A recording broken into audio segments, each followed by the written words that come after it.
آج کا ہمارا موضوع ہے session trial. Criminal procedure code میں سیریس اوفینسز کے متعلق سیشن ٹرائل کنڈکٹ کیا جاتا ہے، جو کہ ایک ڈسٹرکٹ کے سب سے بڑے کورٹ کہلاتے ہیں۔ سیشن کورٹ کے ٹرائل کے لیے چیپٹر 22A 1997 میں امینڈمنٹ کے ذریعے ایڈ کیا گیا، اور اس کا مقصد اسپیڈی ٹرائل ہو اور ایکسپیرینس جج اسپیڈ سے کیس کو چلائیں اور جلد سے جلد سزا دے سکے، فیئر ٹرائل ہو، اور سیریس اوفینس مطلب ریپ، روبری، وٹس ایور دیگر تمام ایسے اوفینس جن کی 7 سال یا 7 سال سے زیادہ سزا ہے، اس کو سیشن ٹرائل کنڈکٹ کیا جاتا ہے۔ سیشن میں یہ سیشن جج صاحب جو کہ ڈسٹرکٹ کے سب سے بڑے جج ہوتے ہیں، اس کا طریقہ کار بھی بالکل ویسا ہی ہے۔ ایف آئی آر درج ہونے کے بعد، ایف آئی آر کے بعد انویسٹیگیشن رپورٹ آنے کے بعد مجسٹریٹ صاحب اس کو ریفر کر دیتے ہیں سیشن جج صاحب کے بعد، سیشن جج صاحب اس کو کنڈکٹ کرتے ہیں۔ اس کے لیے طریقہ کار کو سمجھ 265A کے تحت پروونشل گورنمنٹ کو یہ پاور دی گئی ہے کہ وہ ٹرائل کنڈکٹ کرنے کے لیے پبلک پروسیکیوٹر اپوائنٹ کر سکتے ہیں، جو کہ امپارشل ہوتے ہیں، جن کا مقصد ہوتا ہے کہ مدعی یعنی کہ اسٹیٹ کے بہاف پہ امپارشل رہتے ہوئے اپنی جو بھی ایویڈنس ہے اس کو کورٹ کے سامنے رکھنا۔ اور 494 کے تحت پبلک پروسیکیوٹر کو یہ حق بھی حاصل ہے، وہ کسی بھی اسٹیج پر کیس کو وڈرا بھی کر سکتے ہیں کورٹ کی اجازت سے۔ سپلائی آف ڈاکومنٹس یا سپلائی آف اسٹیٹمنٹ، اس میں سیکشن 265C کے تحت کورٹ جو ہے ملزم کو تمام اس کے خلاف الزامات، ثبوت جو بھی مدعی مقدمہ کی طرف سے ہوں گے اس کو دیے جائیں گے، بشمول 161 CRPC کے تحت درج کیے گئے بیانات، 164 کے تحت بیانات، اور جو بھی ریکوری میمو اور دیگر میموز جو بھی پولیس تیار کرتی ہے، وہ تمام کے ڈاکومنٹس فری آف کاسٹ ملزم کو دیے جاتے ہیں۔ اسی طرح 265D کے تحت کورٹ آف سیشن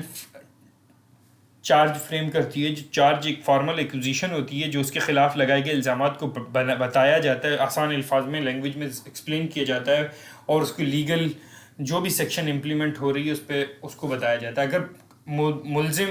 اپنے گناہ کو قبول کرے تو اس کو سزا دی جاتی ہے 265E کے تحت، اور ادروائز اگر وہ کہے کہ میں بے گناہ ہوں تو کیس کو ٹرائل کو کنڈکٹ کیا جاتا ہے، اس کے ایویڈنس کو مد نظر رکھتے ہوئے پھر ججمنٹ دی جاتی ہے۔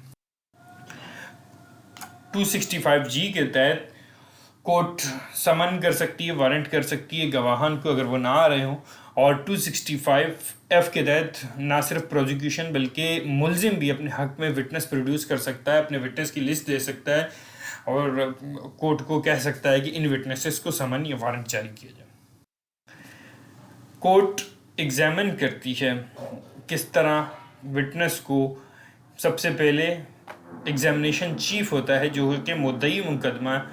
اس سے سوالات کرتا ہے اور کورٹ اس کو ریکارڈ کرتی ہے۔ اس کے بعد کراس ایگزامینیشن کی اپرچونٹی ہوتی ہے، جو کہ ڈیفنس وکیل صاحب یعنی کہ ملزم کے وکیل صاحب اس سے سوال جواب کرتے ہیں، جس کا مطلب یہ ہوتا ہے کہ کریڈیبلٹی، ریئلیبلٹی اور کنسسٹنسی کو کورٹ کے سامنے رکھا جائے اور بتایا جائے کتنی اس کی بات میں صداقت ہے یا نہیں۔ اگر کوئی چیز سامنے آتی ہے تو اس کے بعد ری ایگزامینیشن کی بھی اپرچونٹی ہوتی ہے۔ ایکیوز کو ایگزامن کیا جاتا ہے، اس کے بعد 342 کی اسٹیٹمنٹ ہوتی ہے، جس کے مقصد کورٹ اس کو انکوائری کرتی ہے، اس کے جو بھی ایلیگیشن وغیرہ اس کے متعلق سوالات کر سکتی ہے، اس کو اپرچونٹی دیتی ہے کہ اپنے آپ کو آن اوتھ ایگزامن کرانا چاہے تو اس کی اپرچونٹی دی جاتی ہے، اور اگر وہ اپنے حق میں کوئی وٹنس لانا چاہے تو بھی اس 342 کی اسٹیٹمنٹ میں اس سے کویسچن کیا جاتا ہے کہ آیا وہ اپنے حق میں کوئی گواہ کورٹ میں پروڈیوس کرنا چاہتا ہے یا نہیں۔ دونوں کہ اگر ایویڈنس ہوں یا یک طرفہ ہو، مدعی مقدمہ کے ایویڈنس اور 342 کی اسٹیٹمنٹ کے بعد فائنل آرگومنٹ کی سٹیج آتی ہے۔ اگر 342 کی اسٹیٹمنٹ میں ملزم اپنے گواہ پیش کرنا چاہتا ہے تو گواہوں کو ایگزامن کے بعد یعنی کہ کراس ایگزامینیشن اسے جرح کے بعد فائنل آرگومنٹ کی سٹیج آتی ہے، جو کہ 265G CRPC کے تحت ہے۔ فائنل آرگومنٹ میں دونوں پارٹیز کے وکلاء سمرائزلی کیس کو بتاتے ہیں، کورٹ کو اپنے حق میں دلائل دیتے ہیں، ریلیونٹ پریسیڈنٹس لاز کو ریفر کرتے ہیں۔ 265H کے تحت کورٹ ایویڈنس کو مد نظر رکھتے ہوئے ججمنٹ اناؤنس کرتی ہے، چاہے وہ سمجھتی ہے کہ اگر ایویڈنس اتنی ہے کہ اس کو سزا ہونی چاہیے تو سزا قانون کے مطابق امپوز کی جاتی ہے، اور اگر سمجھتی ہے کہ ڈاؤٹ ہے اور ان باتوں میں کوئی شک ہے تو پھر اس کو باعزت بری بھی کر سکتی ہے۔ 265H کے تحت یہ ججمنٹ ہوتی ہے، اور اس میں دونوں کی پاور ہیں، سزا دینے کی بھی اور اس کی بھی۔ سزا اس کی ریلیونٹ سیکشن جو جرم ہوگا اس کی نوعیت کے حساب سے جو بھی سزا مینشن ہوگی اکارڈنگ ٹو لا اس کو سزا دی جائے۔